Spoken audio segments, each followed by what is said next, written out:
ভারতীয় জনতা পার্টি কিষাণ মোর্চা ৪ বরজলা মণ্ডলের উদ্যোগে শনিবার বাড়ি বাড়ি সংযোজন করা হয়। এই জনসংযোগ কর্মসূচিতে ছিলেন বিধায়ক ডাক্তার দিলীপ দাস, বিজেপি কিষাণ মোর্চার সভাপতি জহর সাহা, সম্পাদক রতন দাস, কর্পোরেটর জগদীশ দাস সহ অন্যান্যরা। এই কর্মসূচিতে অংশ নিয়ে বিধায়ক ডাক্তার দিলীপ দাস জানান, মানুষ সরকারি সুযোগ সুবিধাগুলি পাচ্ছেন, এতে খুশি তারা। তারপরেও পরিষেবাতে কোনো ঘাটতি রয়েছে কিনা তা জানতেই জনসংযোগ অভিযান বলে জানান বিধায়ক ডাক্তার দিলীপ দাস। উদ্যোগে আজকে বাড়ি বাড়ি প্রচার কিরকম সাড়া পাচ্ছে?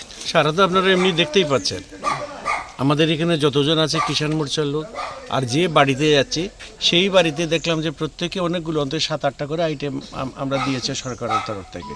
তো মানুষ তো খুবই খুশি। তো এসব খোঁজখবরের নিচে আমাদের সরকার তো সব দিয়েছে, কিন্তু এর মধ্যে কোথাও কোনো পরিষেবাতে কোনো ঘাটতি আছে কিনা আমরা সবাই মিলে, যেমন এখানে আছেন, এখানকার কর্পোরেটর আছে, জগদীশ আছে, কিষাণ মোর্চার আমাদের ত্রিপুরার সভাপতি আছেন, জেনারেল সেক্রেটারি আছেন, আরও অন্যান্য নেতৃত্ব, দীনেশ দা আছে, ভাইস প্রেসিডেন্ট আমাদের মণ্ডলের। তো আমরা যাচ্ছি আমরাও নিজেদের একটা সার্ভে করছি যে মানুষের যদি কোথাও উপযুক্ত মানুষ যেটা পায়নি সেটা কিভাবে আমরা দিতে পারি, তাদের কাছ থেকে সেই সাহায্য আমরা চাচ্ছি। নির্বাচনকে সামনে রেখে ধারাবাহিকভাবে ময়দানে রয়েছে বিজেপি। প্রতিদিন চলছে নানান কর্মসূচি। অন্যান্য রাজনৈতিক দলগুলিকে পেছনে ফেলে অনেকটাই এগিয়ে রয়েছে শাসক দল। এই অবস্থায় শীত ঘুম ভেঙে কবে নির্বাচনী ময়দানে নামে বিরোধী রাজনৈতিক দলগুলি, এখন এটাই দেখার। Bureau report, Tripura news 8।